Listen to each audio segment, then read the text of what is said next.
Warm summer sunlight streams in from the window. I wake up. Rubbing my eyes, I hear noises coming from the living room. Caleb must be back from his morning run. Hey, are you awake? Yeah, I just don't want to move.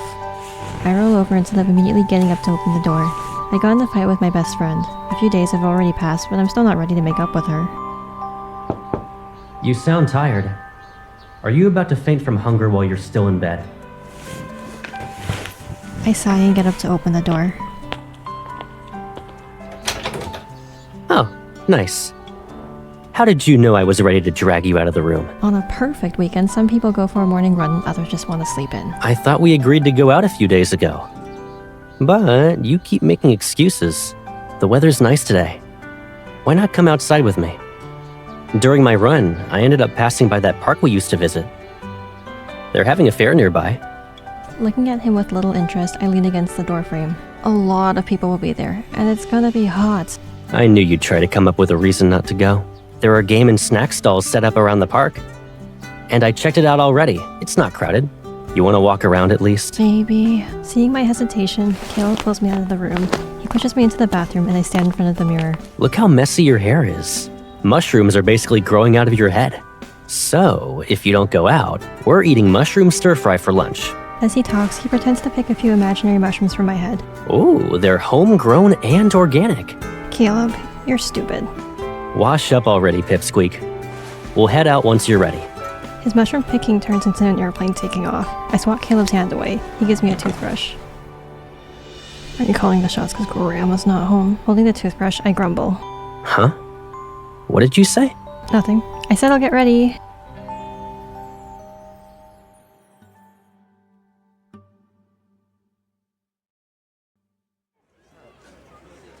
The weather is nice, and the bustling fair welcomes everyone. Compared to my mood, it's amazing. But even though I agreed to go out with Caleb, I'm still down in the dumps. It's too hot, Caleb. I'm going to melt. Behind me, he remains quiet. I immediately sense something's off. Kate, a big red sun hat is placed on my head. Isn't this the hat Grandma got from her tour group, Caleb? You gotta protect yourself against the sun. In this heat, you can cook an egg on the asphalt. He then pulls out a pink sun protective jacket with a floral pattern, but I quickly stop him and drape it over his shoulders. You can keep it yourself. Okay, you wear the red hat and I wear the jacket with flowers on it. We each got one. Perfect, right? The small jacket doesn't even fit Caleb, but he looks content. I laugh and most of the gloom in my heart dissipates. We're fully equipped, right? Can we continue exploring now? Or do you want to go home? I hesitate for a second before shaking my head. No, but... But what? I want that fruit-flavored cotton candy. Oh, I thought you were going to ask for the moon. Fruit-flavored cotton candy, huh? Let's go.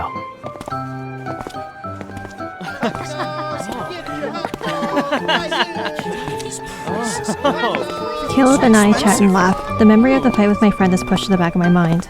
Before I know it, it's afternoon, and despite the heat, there are still a lot of people at the fair. Giant ice cream cones here! It's better if you share them! Caleb, hurry! I excitedly call for him, yet when I turn around, I see him struggle with the bags he's carrying. He's a little flustered as he navigates through the crowd. We bought a lot of stuff. Let me help you carry some of it. I'll be fine, even if you buy more. Don't lie. If we get separated, you won't be able to pull me back. Caleb raised one hand and takes a few pictures of me with his phone. Then I'll go around and ask if anyone has seen Little Red Riding Hood. I'll show them this picture. You just wanted a picture of me wearing Grandma's hat. I try to grab his phone, but Caleb lifts it out of my reach. That reminds me. I'll bring out these photos when you don't want to do the dishes next time. I'll delete one if you wash everything, though. You're so mean, Caleb. The hat's brim blocks my view, so I lift my chin and glare at him. Come to think of it, I'm the one who always does the dishes. You better start helping out with the chores, Pipsqueak. Otherwise, I'll only have a few opportunities to delete these pics. Fine, then keep them forever if you want. Alrighty. Also, you said that, not me. Smiling, Caleb flicks the brim of my hat. He starts walking to the nearby ice cream stall. Hi. I'd like one giant ice cream cone, please.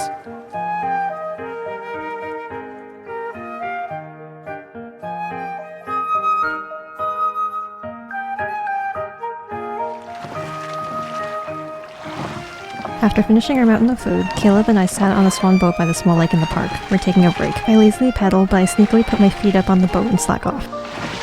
The swan boat slows down and wobbles. You could barely reach the pedals on these boats when we were kids. And you haven't noticed how our boat's been going in circles? Oh, the swan's feet must be broken. Otherwise, we would have been on a speedboat considering how hard you were pedaling. If you already knew, then why didn't you point it out? Caleb, you're too nice. I'm worried you'll be bullied. Please. Remember when I was the PE class monitor in high school? I was responsible for recording who was absent for morning runs. Yeah, and people would always try to slack off. They begged you not to write down their names. But I didn't listen to them. In fact, I was a tough cookie. Who dared to bully me? Really? But I remember you'd let someone off the hook one time and you got punished for it. You had to run laps. We don't count that. I was really busy, so I asked a few classmates to give you something for me.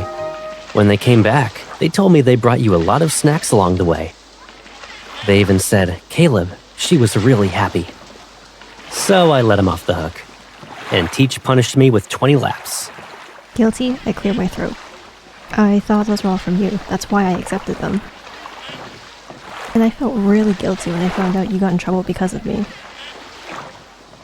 Yeah, you even coughed up an apology note and put it under my pillow.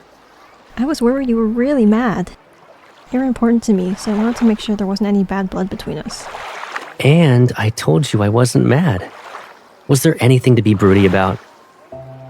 Then why are you bringing this up in the first place? I just remembered how admirable you were while begging for reconciliation. Under the sun, I notice how hot my face feels. Seeing how quiet I am, Caleb pats my head and leans forward to pedal. Pedal faster. If you keep slacking off, we won't make it back before nightfall.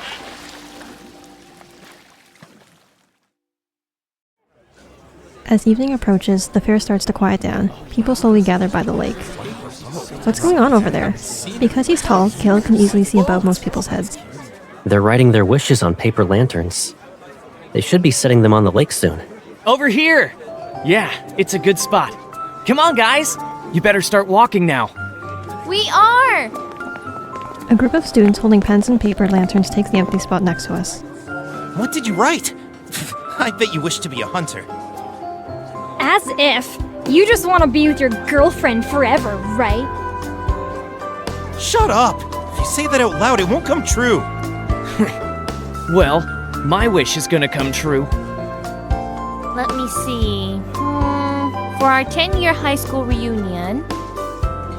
We'll have hot pot for dinner! I can't help but be drawn to the giggling students. Their joy rubs off on me a little. Following my gaze, Caleb looks at them as they burst into a fit of laughter over something. It's lively here.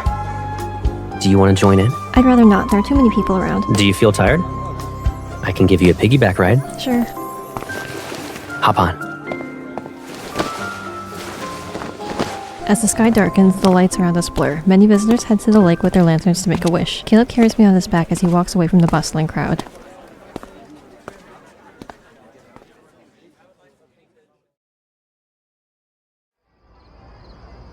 We slowly leave the most crowded area and soon pass by the park he mentioned this morning. We're already far away. Aren't you tired, Caleb? You're only asking that now? Hold on tight, Pipsqueak. I won't catch you if you fall. I pinch his ear. Yeah, right. You always take care of me. You have my back. Whew, why are your hands so cold? We're in the middle of summer. He places me on the swing in the small park. I'll get a hot drink. Be right back. The night breeze carries the distant share of the crowd. As I'm on the swing, I recall those students laughing and playing together. How admirable you were while begging for reconciliation. He brought up the past on the boat as a way to encourage me to take the initiative. Maybe mustering the courage to say, let's make up, isn't that hard. Coming to terms with what happened, my bad mood disappears. Caleb's been trying everything so I could go out and get some fresh air. He must have noticed it a while back, but he never asked. He acted like he didn't know and took me outside to put me in a good mood. Kicking the sand under my feet, I suddenly feel curious. What would he be like when he's worried about someone? Before long, I hear footsteps behind me. I turn around and a warm paper cup touches my cheek. Luckily, the drink stall wasn't closed. Here, take it. Pretending to be sad, I rub my eyes. I try squeezing out a few tears. Caleb! Why are you crying? He quickly walks to be in front of me and leans in. You were staring at those students back at the lake. Are you still upset about your friend? Caleb, how did you know I was upset? When you're in a bad mood, you can be a little dense. I can tell whether or not you're happy. I thought I cheered you up today. Caleb's tone and expression reveal some of his frustration. He hugs me and pats my back. There. Don't cry. What happened? You can tell me. What would you do if you like someone who doesn't like you back? You got a crush? I don't think they like me anymore. Anymore? They used to like you then? Why didn't you tell me about this? It's a girl's secret. Of course I wouldn't have told you. Well, they don't know how to cherish you. If they don't like you, don't like them back. Besides, other people will like you. Really? I sit up straight and look at him. A hint of dismay appears on Caleb's face. Yeah, you're the best of the best. Probably the only one who thinks that. Of course not. Besides, I'm not gonna let you get bullied. So who is it? Is it the brat who gives you Wanderer crystal samples? Or the class monitor who lives next door? They always find an excuse to borrow your homework. Seeing Caleb frown and prepare to stand up for me, I can't help but fan the flames. I can't tell you. Forget about it. Who else are you gonna tell if not me? It's my secret. Don't you have any secrets? I don't... And we're talking about you right now. Barely holding back my laughter, I quickly rest my head on Caleb's shoulder and sniffle. How do you think we should make up? I don't have a lot of experience in that area, Pipsqueak. I've only ever gotten notes from you. Should I write one for them too? Nope. Notes are our thing. Don't tell me you want to give them to someone else. You've been stressing about this for days. Let me handle it for you. You? How are you gonna do that? Guys have their own way of dealing with things. He says this nonchalantly, but I feel like if a boy ever made me this upset, Caleb would have handled it in a terrifying way. It's not a big deal. I can handle it myself. I quickly sit up and clench my fists to show my determination. Unexpectedly, Caleb raises his fist to compare its size with mine. You have to tell me if you can't, though. Caleb looks serious. It's as if he's making an important promise. I was just teasing him so I could see him worry about me, but now, unexpectedly, I find myself feeling a lump in my throat. Having Caleb backing me up is wonderful.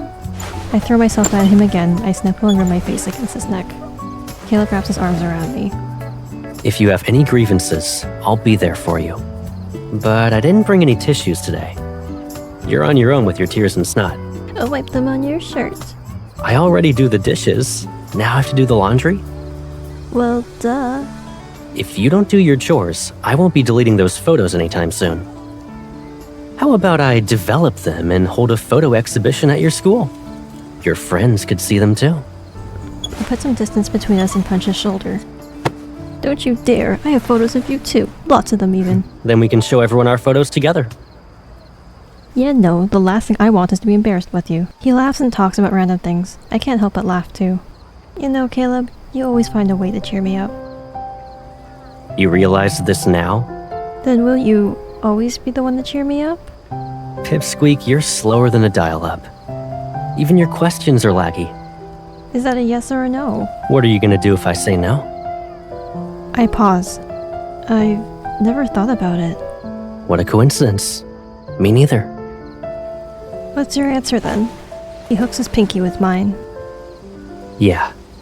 I'll always be the one to cheer you up. The light from the street lamp illuminates Caleb's eyes, and his gaze is very sincere as he speaks. Caleb, why are you so nice to me? I'm pretty sure you already know the reason. You even said duh. Right. Okay, I need to tell you something, but you can't be mad about it. What is it? The friend I mentioned earlier? She's a girl. You... I can't believe you fell for it. Caleb stands up. Instantly, his hand lightly smacks my forehead. Ow! I was worried for nothing. How was it for nothing? When you worry about me, I'm happy. And aren't you happy when I'm happy? Boo. Talk about lame. Anyway, let's go home. He walks out of the park and starts heading back. Caleb, wait for me!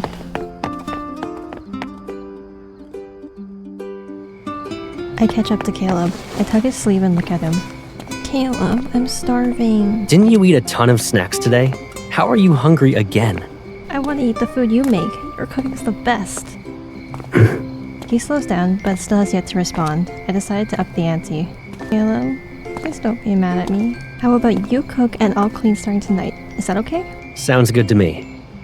You better do the laundry too. You sure know how to push your luck. You're too kind. But I don't plan on deleting your photos. Okay, I promise you can keep as many photos of me as you want. Deal.